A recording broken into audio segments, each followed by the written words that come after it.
Chapter 8. General Jinjur's Army of Revolt. Tip was so anxious to rejoin his man Jack and the Sawhorse that he walked a full half the distance to the Emerald City without stopping to rest. Then he discovered that he was hungry, and the crackers and cheese he had provided for the journey had all been eaten. While wondering what he should do in this emergency, he came upon a girl sitting by the roadside. She wore a costume that struck the boy as being remarkably brilliant, her silken waist being of emerald green and her skirt of 4 distinct colors: blue in front, yellow at the left side, red at the back, and purple at the right side. Fastening the waist in front were 4 buttons, the top one blue, the next yellow, a third red, and the last purple. The splendor of this dress was almost barbaric, so Tip was fully justified in staring at the gown for some moments before his eyes were attracted by the pretty face above it. Yes, the face was pretty enough, he decided, but it wore an expression of discontent coupled to a shade of defiance or audacity. While the boy stared, the girl looked upon him calmly. A lunch basket stood beside her, and she held a dainty sandwich in one hand and a hard-boiled egg in the other, eating with an evident appetite that aroused Tip's sympathy. He was just about to ask a share of the luncheon when the girl stood up and brushed the crumbs from her lap. "There," she said, "it is time for me to go. Carry that basket for me and help yourself to its contents if you are hungry." Tip seized the basket eagerly and began to eat, following for a time the strange girl without bothering to ask questions. She walked along before him with swift strides, and there was about her an air of decision and importance that led him to suspect she was some great personage. Finally, when he had satisfied his hunger, he ran up beside her and tried to keep pace with her swift footsteps, a very difficult feat, for she was much taller than he and evidently in a hurry. "Thank you very much for the sandwiches," said Tip as he trotted along. "May I ask your name?" "I am General Jinjur," was the brief reply. "Oh," said the boy, surprised. "What sort of general?" "I command the army of revolt in this war," answered the general with unnecessary sharpness. "Oh," he again exclaimed. "I didn't know there was a war." "You were not supposed to know it," she returned, "for we have kept it a secret, and considering that our army is composed entirely of girls," she added with some pride, "it is surely a remarkable thing that our revolt is not yet discovered." "It is indeed," acknowledged Tip, "but where is your army?" "About a mile from here," said General Jinjur.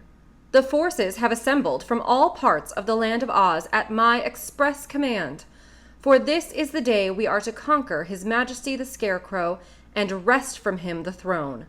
The army of revolt only awaits my coming to march upon the Emerald City." "Well," declared Tip, drawing a long breath, "this is certainly a surprising thing. May I ask why you wish to conquer His Majesty the Scarecrow?"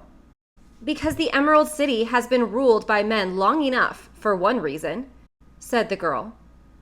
"Moreover, the city glitters with beautiful gems, which might far better be used for rings, bracelets, and necklaces, and there is enough money in the king's treasury to buy every girl in our army a dozen new gowns. So we intend to conquer the city and run the government to suit ourselves." Jinjur spoke these words with an eagerness and decision that proved she was in earnest. "But war is a terrible thing," said Tip thoughtfully.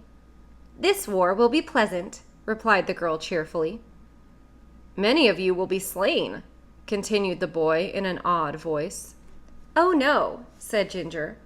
"What man would oppose a girl or dare to harm her?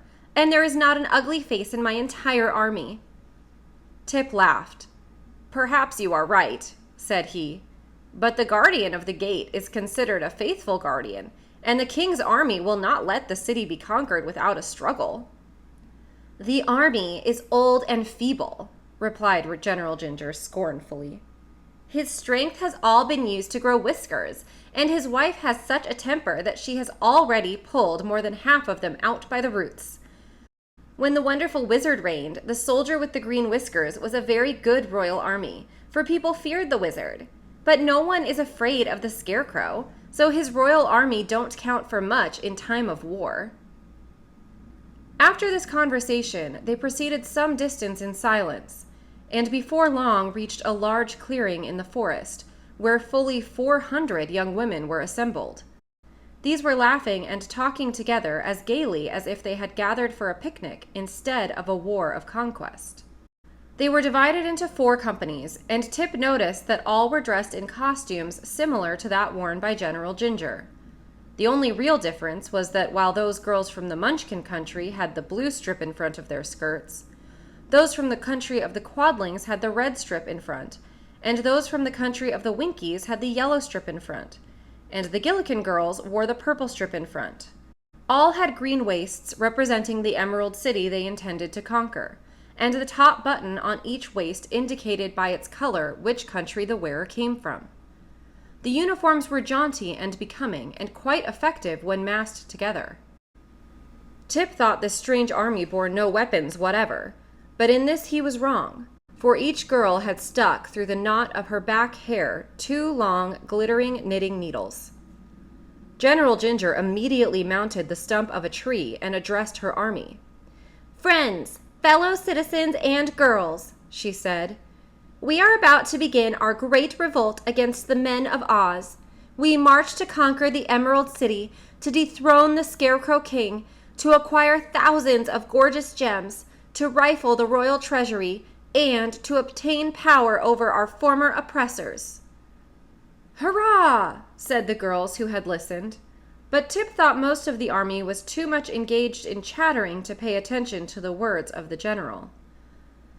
The command to march was now given, and the girls formed themselves into 4 bands or companies and set off with eager strides toward the Emerald City.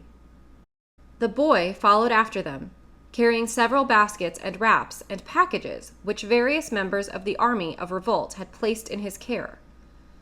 It was not long before they came to the green granite walls of the city and halted before the gateway.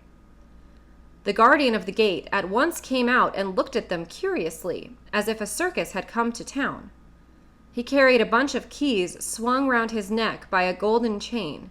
His hands were thrust carelessly into his pockets, and he seemed to have no idea at all that the city was threatened by rebels. Speaking pleasantly to the girls, he said, "Good morning, my dears. What can I do for you?" "Surrender instantly," answered General Jinjur, standing before him and frowning as terribly as her pretty face would allow her to. "Surrender?" echoed the man, astounded. "Why, it's impossible. It's against the law. I never heard of such a thing in my life." "Still, you must surrender," exclaimed the general fiercely. "We are revolting." "You don't look it," said the guardian, gazing from one to another admiringly.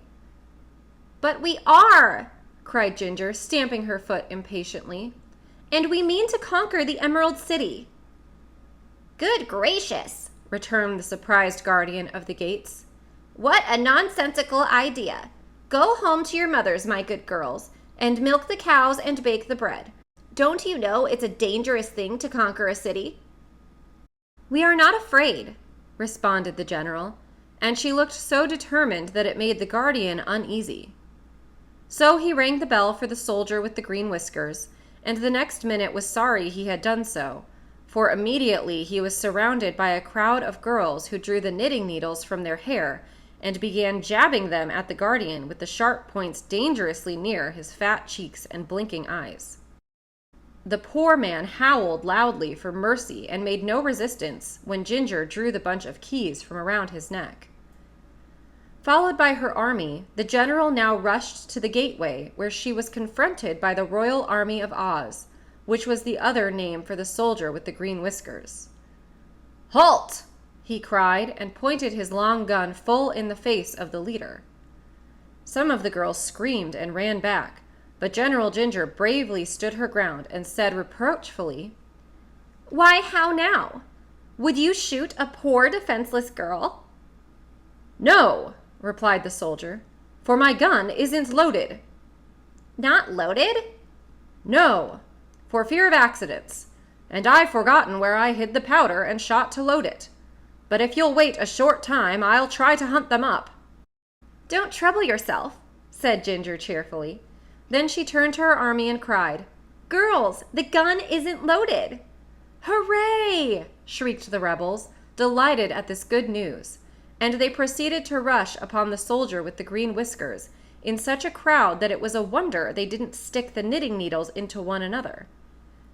But the royal army of Oz was too much afraid of women to meet the onslaught. He simply turned about and ran with all his might through the gate and toward the royal palace, while General Jinjur and her mob flocked into the unprotected city.